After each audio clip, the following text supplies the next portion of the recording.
Fajar hari baru terbit, tepat waktu di pegunungan Ungaran. Sebuah benteng dengan bastion-bastion yang menonjol di tiap sudut bagai mahkota kegelapan Batara Kala dilihat dari pemukiman di bawahnya. Lorong-lorong dalam benteng tampak menyerupai gua-gua yang wingit, tempat kaum klenik Jawa biasa berburu wangsit. Lilin-lilin di lampu gantung perak nyaris habis, hingga berbentuk seperti kepundan gunung berapi yang menyala di puncaknya. Ruang kerja luas tepat di tengah benteng itu masih pekat beraroma anggur dan candu. Alat isap madat terserak di balai-balai yang menempati salah satu sudut. Di dekatnya terbaring seonggok tubuh berudeng, tapi di atas ikat kepala bergaya Yogyakarta itu melekat pula topi serdadu Belanda. Bekas arena tarian teledek terlacak dari sisa samar bau minyak wangi, murahan, dan ronce bunga melati yang berantakan. Pesta perayaan tahun baru telah usai dan para perwira sudah kembali ke baraknya.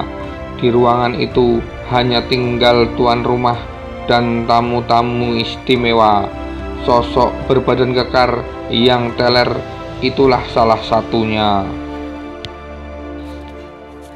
Tinggi di atas pintu yang ada di tembok sebelah utara terpajang lambang tentara kerajaan Belanda yang disilangi dua senapan blunderbuss. Di bawahnya sebuah meja kerja untuk panglima tertinggi Koninklijk Nederland Indische Leger kosong kursinya. Bendera kerajaan dan petaka perang ada di belakang sebelah kanan. Sementara di sisi kiri tersandar jajaran senapan Baker Rifle buatan Inggris yang dilengkapi dengan bayonet. Di tengah ruangan, di atas sebuah meja panjang dan lebar dari kayu jati, berjajar beberapa boneka prajurit tanah liat dalam seragam dan jubah dan juga serban.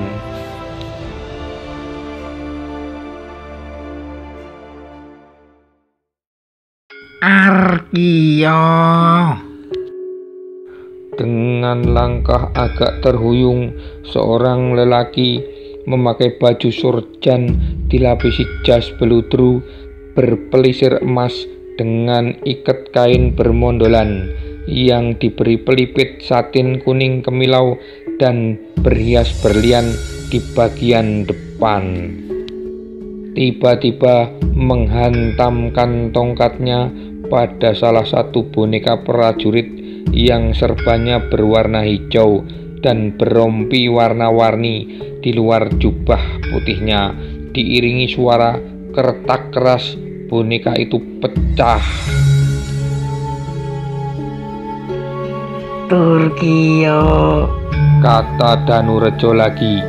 Kini giliran boneka berserban putih dan berjaket merah yang didamprat tongkatnya hingga menggelinding jatuh ke lantai, patah di bagian tengah.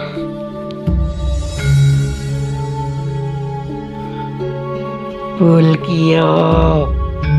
Lalu sekarang boneka yang berserban putih dan berjaket biru kena pukul dan jatuh terpantul oleh pegangan salah satu kursi hingga bernasib serupa dengan kedua rekannya. Boneka Bulkiyo itu pun patah. Sabar Tuan Patih. Hahaha, sabar. Seorang berbadan besar, berambut pirang keabuan dengan dagu belah dan pipi gembil tertawa sambil mengangkat gelas wine-nya melihat luapan kemarahan teman pribuminya itu. Menir Jenderal harus mencatat, ujar sang patih sambil bertumpu pada tongkat bergagang emas itu. Bahwa bergada-bergada prajurit Diponegoro yang saya sebut tadi ditambah berjamuah ini. Lagi-lagi tongkatnya diayunkan dan sebuah boneka berserban putih dengan garis-garis hitam kembali remuk. Harus dibasmi dan ditumpas habis semua anggotanya. Sang jenderal meletakkan gelasnya lalu berkata, "Mengapa Tuan Patih begitu gusar dengan mereka? Apa tidak lebih bagus mereka kita perlakukan seperti barisan pinilihnya Sentot sehingga berguna bagi kita?" Senyum mengembang di pipi tembem sang panglima tertinggi militer Hindia Belanda itu ketika dia duduk dan menyilakan tamunya menempati kursi. "Semua laskar para pangeran mau dibegitukan?" tanya sang patih retoris. "Silahkan saja kalau memang Doro Tuan Jenderal merasa mereka akan berguna bagi gubernemen, dan silahkan saja kalau gubernemen memang sanggup mengeluarkan biaya seperti yang diterima Sentot untuk mereka semua, iya toh?" kata Patih Danurjo. Pernyataan itu membuat sang jenderal menelan ludah. Pejabat pribumi satu ini tahu betul keadaan keuangan pemerintah kolonial. Kemudian Patih Danurjo pun berkata kembali, "Kalau saya boleh berpendapat, perlakuan begitu mungkin cocok untuk para prajurit Jagir, Sipuding, Surotandang, Suropadah, Jayengan, ataupun Waneng Perang. Tapi kalau Arkio, Turkio, Bulkio, dan Berjamuah itu, mereka berisi orang-orang asing dari Ngerum, Ngarap, haji-haji Kopik yang keras kepala, dan entah kaum santri mana lagi yang beragama secara fanatik dan radikal." Sang patih memukulkan tongkatnya ke lantai marmer ruang kerja Jenderal Hendrik Markus de Kock, lalu memalingkan wajah kesalnya. "Bahkan saya belum yakin anak ingusan yang bangga sekali dengan gelar Alif Basah Abdul Mustopo Prawiro Dirjo itu nanti akan setia kepada Tuan." Senyum sinis mengembang di wajah lelaki paling berkuasa di keraton Yogyakarta itu.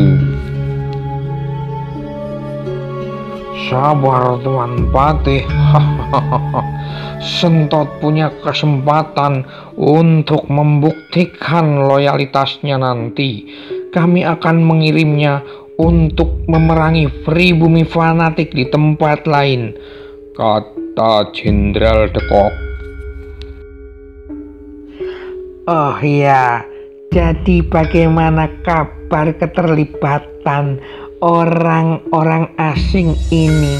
Saya dengar Tuan Residen Vanes dan Tuan Mayor de Stur sudah berhasil memaksa kepala Tengi dari Semarang itu untuk berbicara," kata Danurjo. "Raden Syukur?" tanya de Kock. "Iya, putra Bupati Suro Adi Menggolo itu," kata Patih Danurjo. "Raden Syukur lebih banyak bungkam. sahut seorang perwira berambut belah pinggir dengan kumis tebal rapi yang duduk di sebelah Dekok sambil mengetuk-ngetuk jari kemeja. Kita tetap belum tahu pasti siapa yang memasok senjata untuk Diponegoro lewat kapal-kapal yang berlabuh di pantai selatan dekat muara Kaliprogo itu, kata Mayor Destur kemudian. Anak buah saya ada yang melihat sendiri kapal itu di Pandan Simo. Jelas urusan Diponegoro ini sudah melibatkan negara-negara asing yang turut berkepentingan menegakkan agama Islam di tanah Jawa. Seperti sesumbarnya, perang ini tidak akan berhenti sebelum semua orang yang dianggap kafir seperti tuan-tuan dipulangkan kembali ke Nederland atau dibunuh, menyusul 8.000 serdadu Eropa dan 7.000 Hulpetropen yang tewas itu. Tenang Tuanku Reikbestirder, kita tinggal selangkah lagi menangkap si pangeran kelas kepala itu. Mayor Frantius Vincent Hendry Anthony Rieder Destur mencengkeram gelasnya dengan menggeram ketika mengatakan hal itu. Pertempuran Silok ketika pasukan Diponegoro dan Sentot Alibasah dipukul hancur oleh Kolonel Cocius, Libron de Vexela dan Solewein di pegunungan Selarong hingga keduanya lari terberai. Ya, pertempuran Silok 3,5 bulan yang lalu memang menandai berakhirnya dukungan rakyat kepada Diponegoro. Banyak penduduk di daerah yang dikuasai panglima-panglima membelot ke pihak kita. Mereka lelah oleh perang dan tidak sudi membayar pajak pada pemberontak. Dan setelah pertempuran Silok, semua panglimanya di wilayah Mataram telah menyerah, ujar Jenderal Dekok. Tapi tampaknya Tuan Patih belum mendapat kabar terbaru tentang penyergapan di Gowong yang dipimpin Mayor Ave Michel.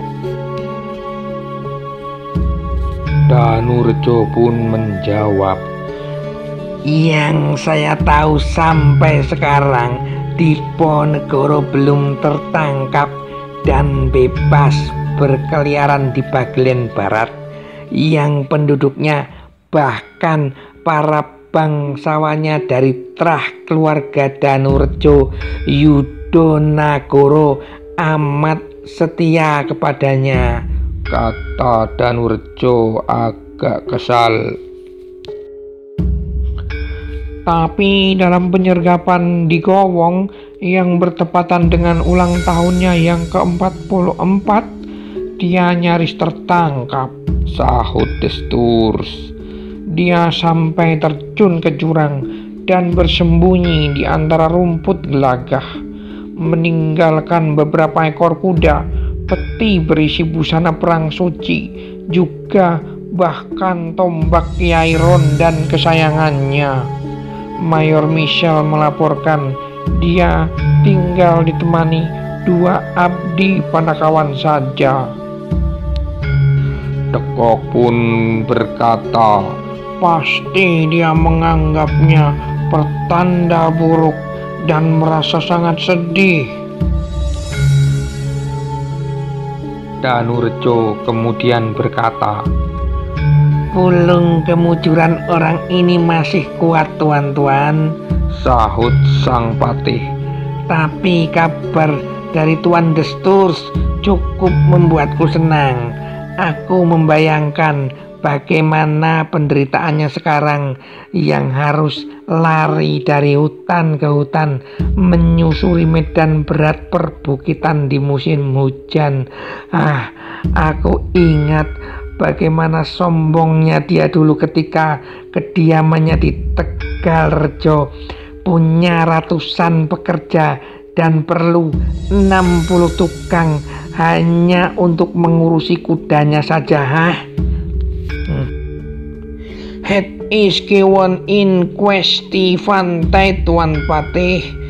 Ini hanya soal waktu, kata Jenderal de Kock sambil berdiri dari kursinya. Dia lalu berjalan menuju peta besar Pulau Jawa yang tergantung di dinding. Progo, kata de Kock menunjuk aliran sebuah sungai besar yang turun dari Gunung Merapi ke barat daya lalu menuju laut selatan. Bogowonto. Kali ini dia menunjuk sungai yang mengalir dari Kedu dan Bagelen timur yang muaranya terhubung oleh rawa-rawa dengan Kali Progo dan Serayu.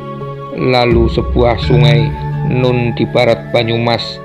Desturs dan Patih Danurejo IV memperhatikan peta itu dengan seksama. 9 koloni gerak cepat dari tentara kerajaan yang mengejar pemberontak itu akan segera mengunci mereka di sini, di seputar Serayu.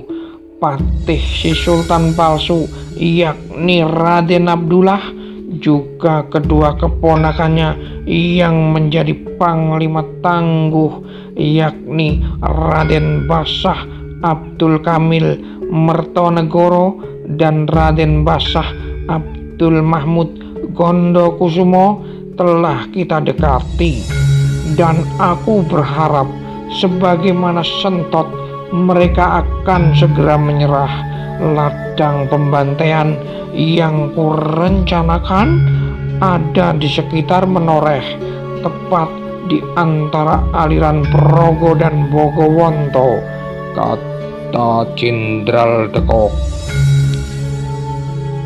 Hati-hati, Tuan Jenderal, sahut sang Patih sambil lagi-lagi tersenyum sinis. Hati-hati. Ada apa? Tanya de Kock. Bangkit dari duduknya, sang Patih menunjuk peta dengan tongkat bergagang emasnya. Kedu, Bagelen dan Banyu Emas. Tahukah Tuan apa keistimewaan 3 wilayah ini? Tanya Patih Danurejo kemudian. Subur tanahnya mungkin, timpal Desturs yang masih duduk saja. Benar, sahut Danurejo. Dan karena kesuburannya, penduduk daerah ini tidak akan mudah ditekan dan ditakut-takuti. Diponegoro juga akan punya cukup sumber daya penopang untuk melanjutkan perlawanan. Banteng Waring dan Jaya Suroto yang mendampingi pangeran itu juga sangat mengenal kawasan ini. Tapi selain subur tanahnya, daerah ini juga subur orangnya, kata Patih Danurejo. Maksud Tuan Patih? Tanya de Kock. Para petaninya secara alami adalah prajurit-prajurit tangguh. Tahukah tuan-tuan bahwa pasukan mendiang Sultan Agung yang menyerbu Batavia 2 abad yang lalu dan menewaskan Murjangkung dan Peter Sunkun kebanyakan berasal dari sini. Tahukah tuan-tuan bahwa jumlah terbesar angkatan perang Suwargi Sultan Mangkubumi yang membantunya dalam perang Giyanti, hingga Mayor de Klerk dan Gubernur Jenderal Van Inhofe menjadi korban juga berasal dari sini. Destur terbelalak mendengar penuturan Danurjo. "Oh ya?" sahut Dekok tidak yakin. Tangan kirinya memenceti belahan dagunya. "Tapi aku telah mengutus Kolonel Clairen dengan misi khusus menghancurkan kepercayaan penduduk wilayah ini pada Diponegoro."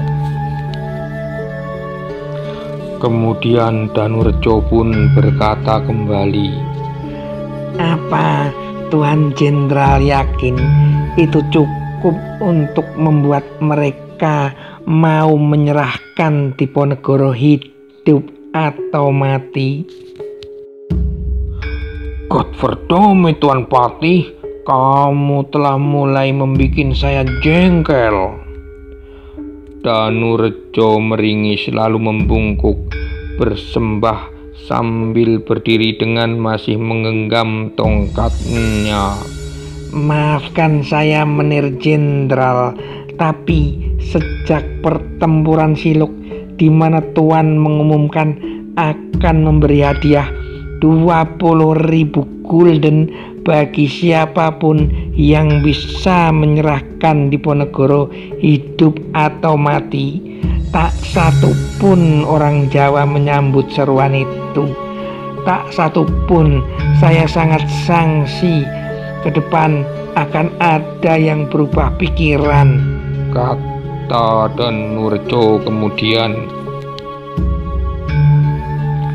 "Tapi sekarang di sisinya sudah tidak ada Sentop, tidak ada Kiai Mojo, tidak ada Pangeran Ngawei maupun Mangkubumi, bahkan Alibasah Kerto Pengalasan yang sangat ditakuti pasukanku dan sesama penggemar berat candu dengan Tuan Patih itu juga sudah bergabung dengan kita bersama Kolonel Clairen sedang berusaha merancang perundinganku dengan si pemberontak itu," kata Jenderal Dekok.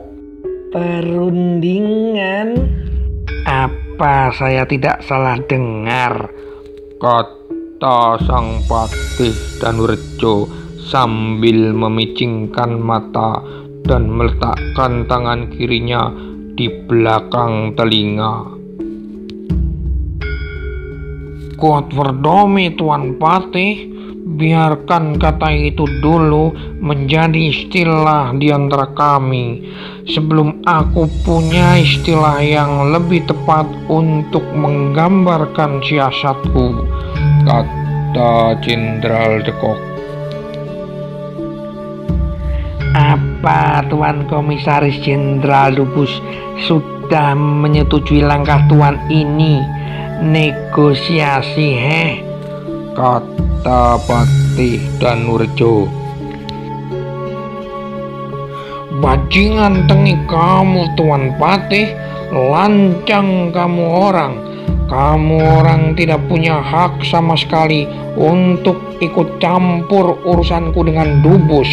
Tidak seorang pun, bahkan juga Tuan Komisaris yang sebentar lagi pasti akan diberhentikan itu, akan bisa menghalangi rencana matang yang telah 3 tahun kuupayakan habis-habisan dengan membangun hampir 200 benteng. Kowe orang harus mempercayakan urusan ini kepadaku," kata Jenderal Dekok. Patih Danurjo bergidik menyaksikan mata Jenderal Dekok menyala dan wajah yang memerah bagai bara. Inggih, tentu saja saya percaya kepada Ndoro Tuan Jenderal Dekok," Lelaki yang berasal dari Bangwetan ini merunduk dan mengacungkan jempolnya. Kalau bukan kepada Mynheer Jenderal, memangnya kepada siapa lagi saya akan percaya? Kata Patih Danurjo kemudian. Omongan Anda barusan masih terasa sebagai ejekan, Tuan Patih. Nyinyir khas orang Jawa, sangat tidak sopan. Irrespektlus, Tuan Patih, sahut Desturs. Oh aduh, jadi saya harus bicara bagaimana? Tanya Patih Danurjo. Hau jebek, diam, seru Dekok. Perdana Menteri Kesultanan Yogyakarta itu menutup mulutnya dengan sapu tangan sutra, menyadari betapa tidak enak posisinya sekarang karena percakapan terakhir tadi. Dia jadi teringat pada teman-temannya, komandan pasukan pengawal pribadi Sultan, Mayor Temenggung Wironegoro, dengan boneka-boneka prajurit Diponegoro yang tersisa di meja, dilemparnya tubuh yang masih tidak sadarkan diri itu. Sudah 5 lemparan, tapi Wironegoro tetap membangkai. Maka dengan terhuyung lagi, sang patih membawa gelas berisi wine, lalu menuangkannya ke muka kuyu sang Tumenggung. Warakatah, asem, wah, setan lalas. Cepat dia tegak berdiri dan memasang kuda-kuda. Apa Ki Patih, Wironegoro tersipu sambil mengucek-ucek mengelap wajahnya. Ayo pulang, kata Patih Danurjo. Adalah siap. Mayor Tumenggung itu membetulkan letak kerisnya, lalu memperhatikan wajah Dekok dan Desturs yang tampak masam. Tahulah dia bahwa Patih Danurjo telah menyinggung keduanya dalam obrolan selama dia dilanda mabuk. Entah apa yang mereka bicarakan. Mynheer Jenderal dan Tuan Mayor Destur, ujar sang patih. Tuan berdua mesti yakin bahwa kami sangat ingin perang terkutuk ini segera selesai. Tapi kami juga berharap jangan ada ampun dan belas kasih untuk Diponegoro dan pengikut-pengikutnya. Usul-usul para tuan terhormat di Rat Van Indi tentang membagi kesultanan junjungan kami Hamengkubuwono kelima menjadi 2 dan separuh untuk Diponegoro benar-benar tidak dapat kami terima, apalagi tuntutan-tuntutannya yang tidak masuk akal tentang menjadi pemegang kekuasaan agama tertinggi di Jawa sampai dipertimbangkan.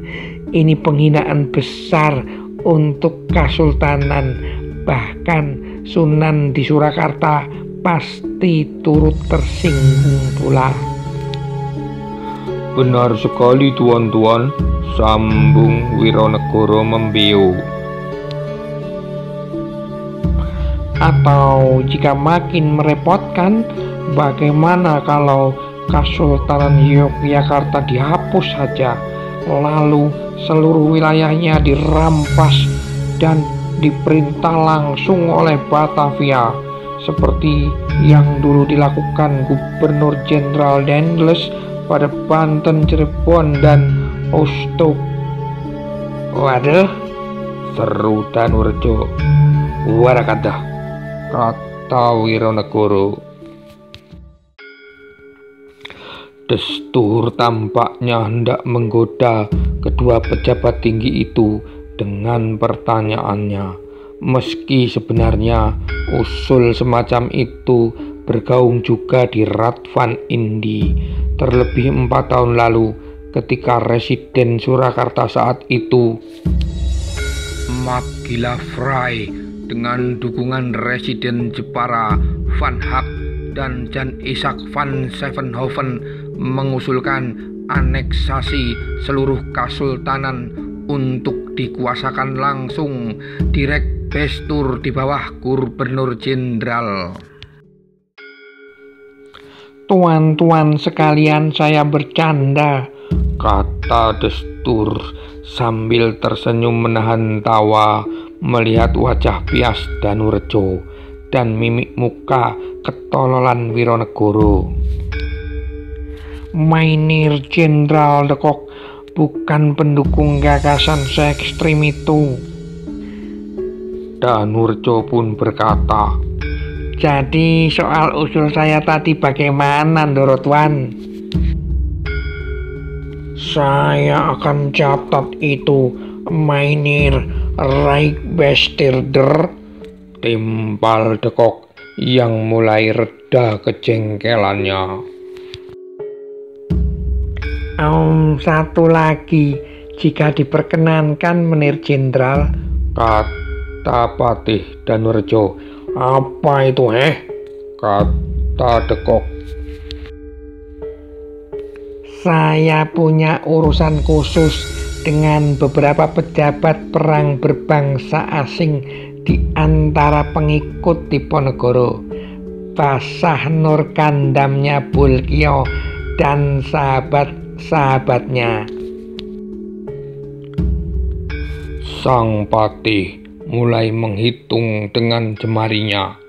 Sikotip Komandan Arkio, Angadullah Orhan, dan Angadullah Murad dari Kesatuan Turkiyo, Sang Sarif Hasan Munadinya Barjamuah.